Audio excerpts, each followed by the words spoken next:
ദുരന്ത നിവാരണ അതോറിറ്റിയുടെ മെമ്പറാണ് പറയുന്നത്. അതായത് നമ്മുടെ ഇപ്പോഴുള്ള മുന്നറിയിപ്പ് സംവിധാനങ്ങളെ കണ്ണടച്ച് ആശ്രയിക്കേണ്ട, മനുഷ്യന്റെ ഇൻറ്റ്യൂഷൻ മതി എന്നാണ് പറയുന്നത്. അല്ല, നേരെ തിരിച്ചാണ് പറയുന്നത്. മനുഷ്യൻ്റെ ഇൻറ്റ്യൂഷൻ പ്രധാനമാണ് എന്നാണ് ഈ പറയുന്നത്. നമ്മളുടെ ഉള്ളറിവ്, ഒരു പ്രദേശത്ത് ജീവിക്കുമ്പോഴുള്ള ഉള്ളറിവ്, അവിടുത്തെ ഇൻഡിജിനസ് നോളജ്. നമ്മൾ മത്സ്യത്തൊഴിലാളികളെ കാണും. മത്സ്യത്തൊഴിലാളികൾക്ക് കടലിനെ കുറിച്ചൊരു ധാരണയുണ്ട് എന്ന് പറഞ്ഞതുപോലെ മലയോര ജനതയ്ക്ക് മലയിലെ മഴയെക്കുറിച്ചൊരു ധാരണയുണ്ട്, ഉരുൾപൊട്ടൽ സാധ്യതകളെക്കുറിച്ചൊരു ധാരണയുണ്ട്. ആ ധാരണയും ആ അറിവും കൂടി സ്വാംശീകരിക്കപ്പെടണം. അവിടെ ആ അറിവ് ഇത്തരം ചില അവസരങ്ങളിൽ, മഴയുടെ അവസരങ്ങളിൽ പുറമേ നിന്നൊരു ഇനർഷ്യ കൊടുത്തിട്ട് പോലും ആളുകൾക്കത് ഉൾക്കൊള്ളാൻ പറ്റിയില്ല.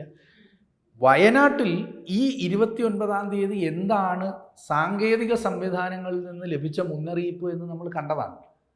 സ്പെസിഫിക് ആയ ഒരു മുന്നറിയിപ്പ് അങ്ങനെ കൊടുക്കാൻ നിലവിൽ നിർവാഹമില്ല. അത് ജിയോളജിക്കൽ സർവേക്കല്ല, IMDക്കല്ല, ലോകത്ത് ഒരു ഏജൻസിക്കുമില്ല.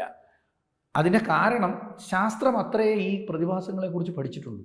അത് ഏതെങ്കിലും ഒരു സംവിധാനത്തിൻ്റെ പ്രശ്നം കൊണ്ടല്ല, ശാസ്ത്ര സത്യം അതായതുകൊണ്ടാണ്. ഇനി അതിൽ നിന്ന് മുന്നേറാൻ പറ്റുമോ? പറ്റും. ഇപ്പോൾ ആധുനിക സാങ്കേതിക വിദ്യകളുടെ ചർച്ചകൾ നടക്കുന്നുണ്ട്.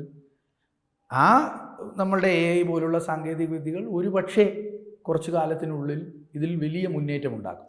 പക്ഷെ നിലവിൽ താഴെത്തട്ടിലുള്ള അറിവുകൾ അത് 2019 മുതൽ നമ്മൾ വളരെ ശക്തമായി കേരളത്തിൽ മുന്നോട്ട് വെച്ചതാണ്. തദ്ദേശ സ്ഥാപനങ്ങളുടെ ദുരന്ത ലഘൂകരണം. ഈ മേപ്പാടി പഞ്ചായത്തിനൊരു നല്ല ദുരന്ത ലഘൂകരണ പദ്ധതിയുണ്ട്. അവർക്ക് നല്ല പരിശീലനം കിട്ടിയിട്ടുണ്ട്. അതുകൊണ്ടാണ് ആ പഞ്ചായത്ത് പ്രസിഡന്റ് അവിടെ പോയത്. അവിടുത്തെ വാർഡ് മെമ്പർ ഇത് അപകടകരമാകും എന്ന ഉള്ളറിവും ഈ പ്രക്രിയ നടത്തിയതിൻ്റെ പരിചയവുമുണ്ട്. അവരുടെ പ്ലാൻ എടുത്തു നോക്കൂ, വളരെ നന്നായി തയ്യാറാക്കിയ ഒരു പ്ലാനാണ്.